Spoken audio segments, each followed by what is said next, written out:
Durante as festas de fim de ano e ao longo do verão, é comum que as pessoas mudem os hábitos alimentares. Agora, é importante ficar atento ao equilíbrio alimentar nesta fase, inclusive para o aumento da imunidade. Não custa nada lembrar que a gente está em meio a um surto de gripe.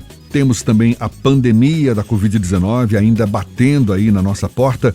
Ou seja, é preciso ter cuidado com essas mudanças nos hábitos alimentares. Agora, como proceder antes de pensar em dar aquela escapada na rotina alimentar? Sobretudo em época de férias, como essa de fim de ano.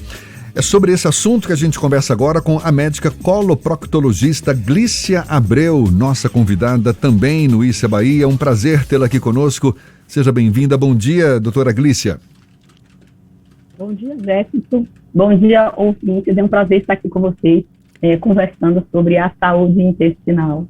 Pois é, a senhora é uma médica especializada em doenças que acometem o intestino, o reto, também o ânus, o chamado aparelho digestório terminal.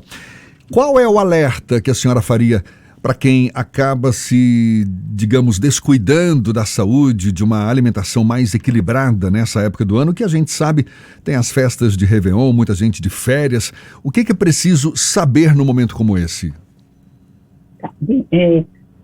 Eu acho que antes da gente falar um pouco sobre isso, assim, sobre os cuidados, eu acho que é importante a gente entender um pouco sobre a nossa imunidade, tá?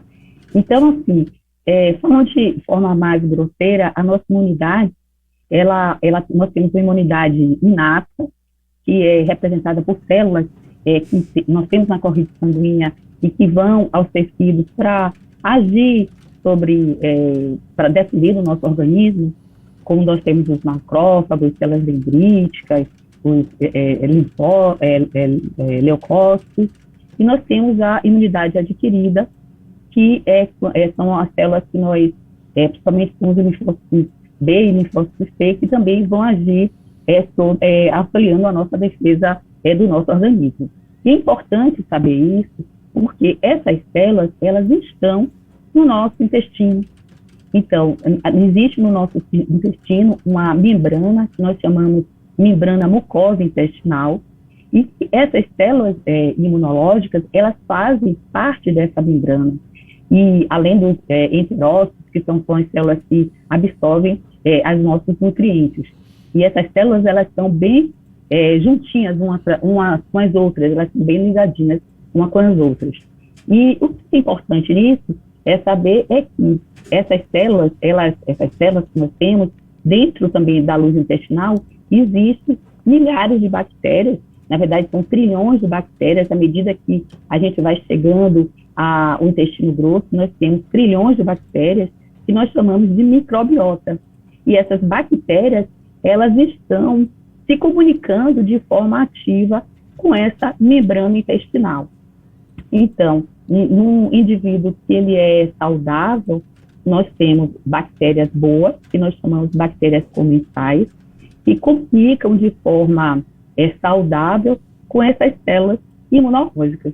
Então, para que a gente tenha essa comunicação saudável, é importante que essas bactérias, elas tenham um suporte de substratos e faça com que elas se alimentem, né, de substratos bons para que elas proliferem.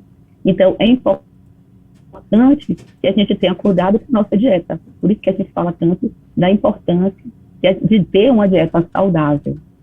Dá um exemplo para a gente de desequilíbrio de dieta que pode provocar esse desequilíbrio no intestino. Porque a senhora tocou num ponto muito legal. Muita gente se surpreende, né? O nosso intestino é infestado de bactérias. Pessoas saudáveis têm essas bactérias que estão ali fazendo um papel benéfico para o nosso organismo. O que pode fazer desequilibrar esse sistema no nosso intestino? Doutora Glícia?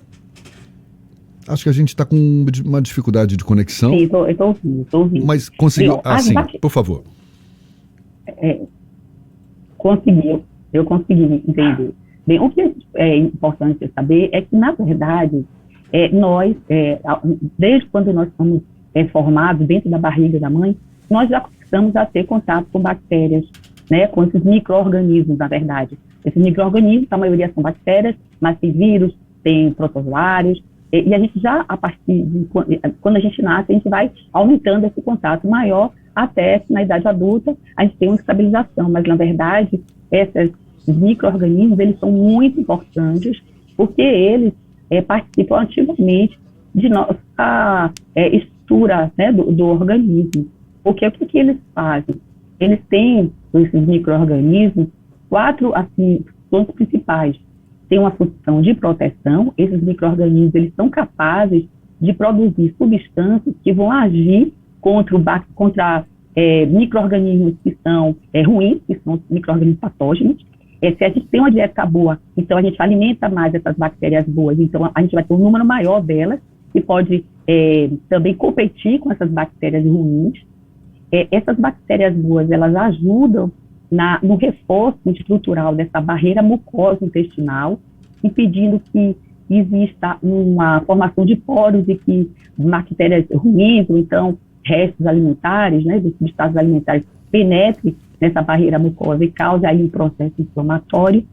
E também essas bactérias comensais, bactérias boas, elas têm também uma função metabólica, porque elas vão fermentar substâncias, alimentos, principalmente as fibras, e essa fermentação vai formar o que nós chamamos de ácidos graxos essenciais, que é importante para todo o funcionamento do nosso organismo.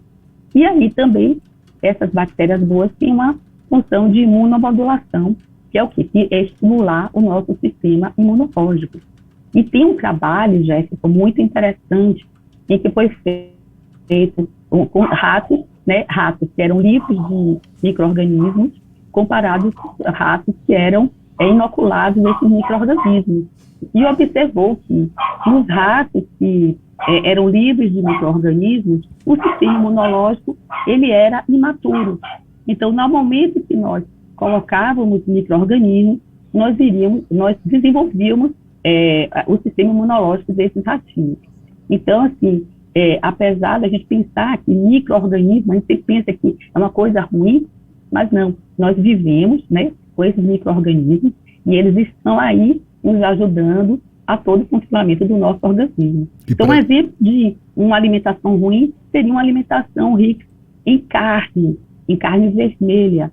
Por quê? Porque ela vai ser processada, ela vai ser metabolizada e vai favorecer ao crescimento de bactérias ruins. Então, é isso que a gente tem. Carne em excesso, né? Carne vermelha em especial. E para a gente encerrar, toquei tanto nesse ponto, né? A importância de uma dieta equilibrada, mesmo agora em que muita gente exagera, sai da rotina. Que dieta equilibrada seria essa como ideal, ou pelo menos desejável, para a gente segurar essas bactérias benéficas lá no intestino, manter esse equilíbrio no aparelho digestivo? O importante, de forma rápida, é saber que essa microbiota, ela vai depender do que a gente come, do ambiente que a gente está, também de fatores genéticos. Então, uma dieta boa, uma dieta saudável, seria uma dieta rica em fibras, porque essas fibras, elas são metabolizadas pelas bactérias boas para formar esses ácidos graxos essenciais. A gente tem uma boa hidratação, e a gente evite o consumo excessivo de álcool e também o fumo, porque são situações que podem causar uma lesão dessa barreira mucosa e também favorecer a proliferação dessas bactérias ruins. Tá certo, tá dando a dica. Muito obrigado, doutora Glícia Abreu, médica coloproctologista.